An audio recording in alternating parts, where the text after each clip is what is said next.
more on the Iranian nuclear issue, the latest development in Tehran. We are joined by Professor Mohammad Marandi. He's a professor at Tehran University. Welcome, sir. In Washington, D.C., we would like to welcome Mr. Michael O'Hanlon, Senior Fellow with the Center for 21st Century Security and Intelligence, Director of Research for Foreign Policy at the Brookings Institution. In London, Sahil Shah, Policy Fellow at the European Leadership Network. Gentlemen, welcome to our program. Professor Marandi, if you can briefly help us to understand, what do you think is the real nature of the latest development decision made by Tehran, going back to centrifuges enrichment? Well, it's been almost a year and a half now that since the United States has left the nuclear agreement, and since it's been trying to force other countries from implementing the deal. So the Americans under Trump have been bullying the Europeans, the Japanese. They've been attempting to bully the Chinese and other countries into stop doing trade with Iran. That's the maximum pressure campaign. It's economic warfare against ordinary Iranians, and what our foreign minister calls economic terrorism. They're trying to maximize suffering in Iran so that Iran bows down to Trump. But the Iranians, so far, for well over a year, they've showed patience. They stayed within the deal, even though the Europeans were not abiding by it, and they tried to push the Europeans towards implementation. I see. After over a year, the Iranians began to recognize that the Europeans weren't going to budge, so they began reducing their commitments bit by bit in order to put pressure on the Europeans to start implementation. The Iranians are saying that enough is enough. If this continues, we cannot be the only side that abides by our commitments. We'll have to ultimately leave the deal like the Americans. Mr. Shah, is this mainly targeting at the Europeans? How do you think the Europeans might react for the near future? So will the deal totally collapse as a result of all of this? Mr. Shah. I don't think that the deal will fully collapse due to this recent cut that Iran has made to their JCPOA compliance, because I think that Europeans will read this as not significantly affecting Iran's breakout capacity. And I think Europeans, the consensus is that Iran isn't looking to get a nuclear weapon, but is simply trying to build leverage in the face of Donald Trump's maximum pressure campaign that Europeans don't agree with, fundamentally disagree with, actually. So I think that the JCPOA, to the extent at which it can be sustained at present, hasn't necessarily changed dramatically because of what Iran has recently announced. I think Iran, every 60 days, they have said that they are going to announce a new cut, and I think this is just part of that and doesn't pose a short-term proliferation risk. I see. Mr. O'Hanlon, so the maximum pressure so-called approach made by the Trump administration, a total success or a total failure given what's happening right now, the decision made by Tehran right now?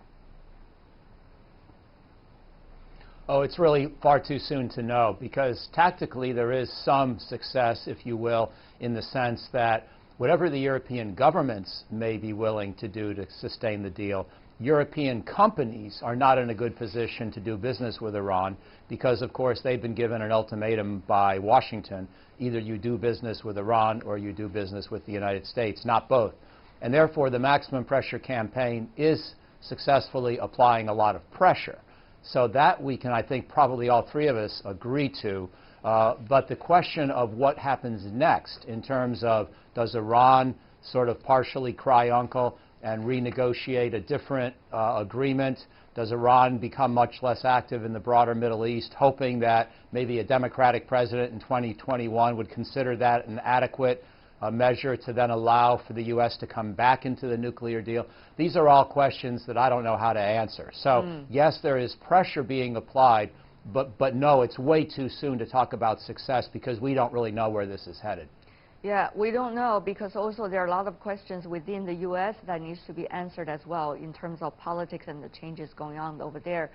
In pulling out of the nuclear deal last year, the United States vows to halt Iran's oil exports to pressure Tehran into renegotiating the deal struck with Barack Obama. At least that was the rhetoric coming out of Washington. Tehran is unlikely to settle for any deal that does not allow it to export a minimum 700,000 barrels a day. Current sales have fallen to 300,000 a day. So what's really behind this so-called maximum pressure campaign from Iranians' perspective? Professor Marandi, do you think these are all tactics, including Iran and Washington's, and what's to come?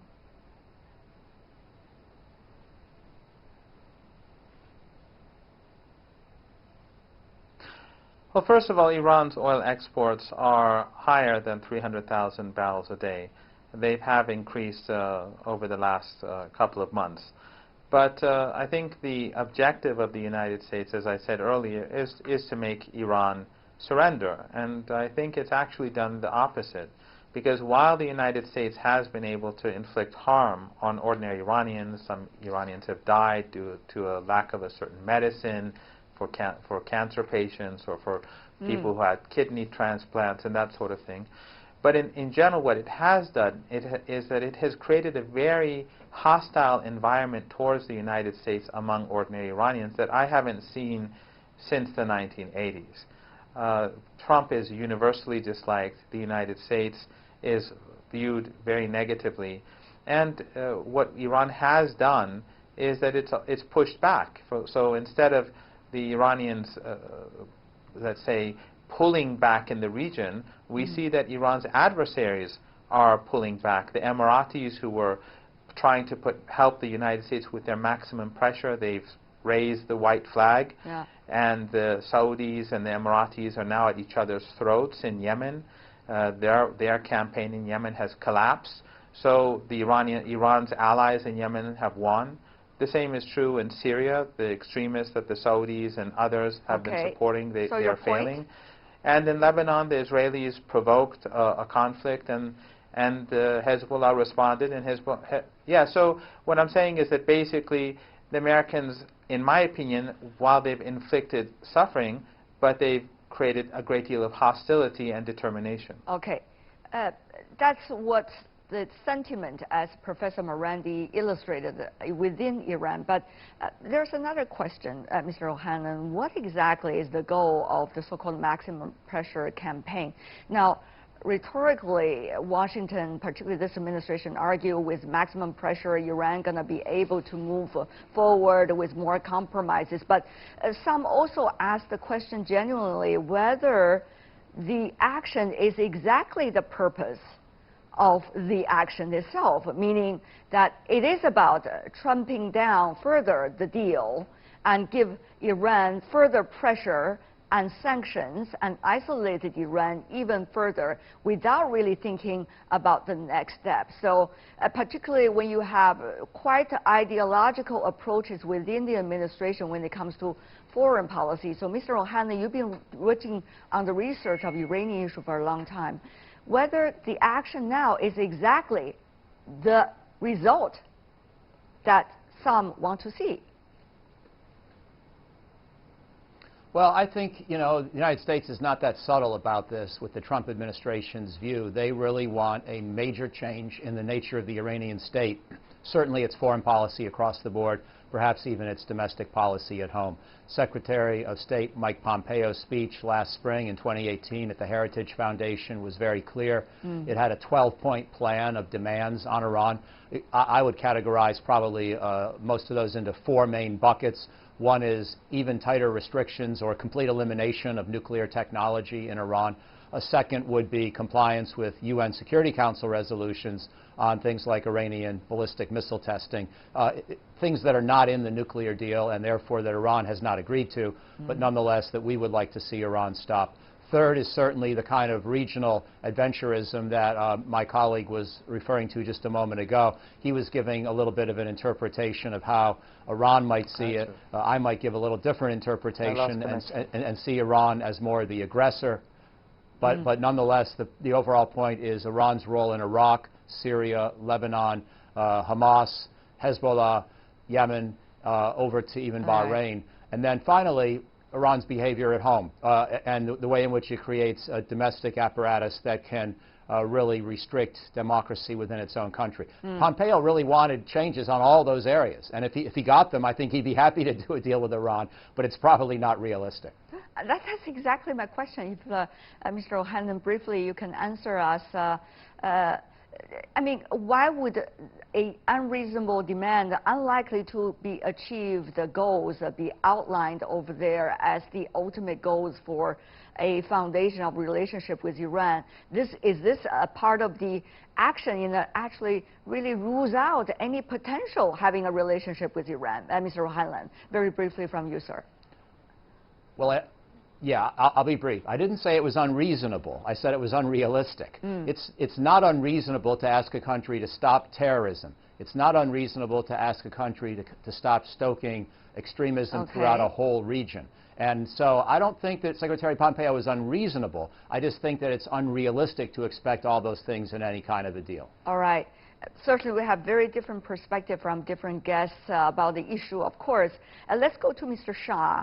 So will the Europeans more realistic or more reasonable, whichever word is more closer to the logic going on among the European capitals? I think that the Europeans are absolutely more reasonable than the current U.S. approach, because I think that this maximum pressure campaign, in terms of rating it on a 1 to 10 for success, while yes, there has been economic damage created in Iran in many different sectors and areas that will have a multiplier effect for a while, even if sanctions are then suddenly lifted. The fact of the matter is that in other areas, it's actually had a complete backlash. So we've already had some of the guests talk about the regional behavior, but now there's obviously maritime insecurity. And let's not forget that the reason why Iran is making these nuclear maneuvers is because of the fact that the U.S. is engaging in a maximum pressure campaign that is unnecessarily harming their public, after Iran waited a year's patience and continued to abide by the deal, during which Europeans, the Chinese and Russians couldn't really make up for the economic loss. So Europeans are definitely more level-headed on the issues that they see also being a threat. So, you know, the nuclear issue, the ballistic missile issue, also the regional behavior, as well as one thing that hasn't been mentioned, but the arbitrary detention of, say, Americans or dual nationals. You know, these are all shared issues that America and Europeans see as problems, but they have different tactics that they believe will be able to address them. Europe is much more for diplomacy. I see, Mr. Shah, but many wonder if you can also briefly, will the Iranian nuclear issue be one division between Washington and the European capitals? Will they ultimately be an important issue to illustrate the differences of approach and belief in foreign policy, or this is very much likely to be the same result that we have seen many other issues, that eventually the Europeans gonna go with the American way, reluctantly or willingly? Many ask. No, I think that this has now become an emblem of European strategic autonomy or independence from U.S.-led initiatives or U.S.-commanded initiatives. I think that on both the economic and security side, this is an inflection point in European thinking. I think policymakers for the first time are now looking at this and saying, wow, we really need to actually take our own economic and security matters into our own hands, and we cannot always be reliant on U.S. leadership. So I think history will tell to what extent it's an inflection point, but it absolutely will be seen as one for many years to come. Okay, gentlemen, we only have about 2 minutes left for this round of discussion. Before we go, do you think things are likely to go worse, meaning different sides will put pressure onto each other in order to avoid further damage of their own interests as they see it, or things are likely to clear up a bit after so-called maximum pressure and maximum reactions? Professor Marandi, very briefly, 30 seconds for every one of you.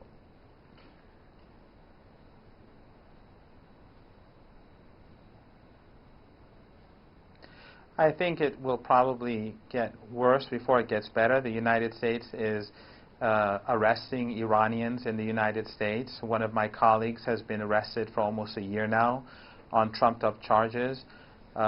We see that Iranian ships are being targeted. Okay, we see that bribes are being offered to captains of ships taking Iranian cargo officially by the United States. So the feeling in Tehran is that the United States wants to push this, but the Iranians don't want an escalation. But if there is an escalation, the Iranians will push back and push back very hard. All right, Mr. O'Hanlon, 30 seconds, please, sir. Well, I disagree with some of my colleagues' overall assessment, but I think I agree with him. Things are likely to get somewhat worse before they get better because of the strategies of the two sides. But I don't think they'll get a lot worse, because I don't think Iran wants to paint itself as the villain. I think it would like to stay with some international sympathy and hope that a Democrat wins the White House next fall. So I think Iran will increase the temperature of this crisis a little bit. The United States will continue to apply economic pressure. Things will get a little bit worse, probably not a lot worse in the next 12 months. Mr. Shah, also finally, 30 seconds. Absolutely. I think that Iran will remain principled and will want to maintain the high ground on this issue by being committed to multilateralism and diplomacy and trying to work as much as they can with the remaining parties to the deal, as well as other traditional trading partners, to try to alleviate the stress on the Iranian economy. But I think that, you know, as we saw with all the tanker incidents, there's a lot of room for miscommunication or miscalculation, and after that, things could very easily spiral out of control. So I think that it's not necessarily just about the two opposing strategies of maximum pressure and now what the retaliatory actions are going to be, but also about what could happen in the margins and how that could also suddenly make this a lot more damaging and risky. Okay. Sahil Shah, Mohammad Marandi, last but not least, Michael O'Hanlon. Thank you so much, gentlemen, for joining us and sharing your perspective. Really appreciate it. Thank you for having us.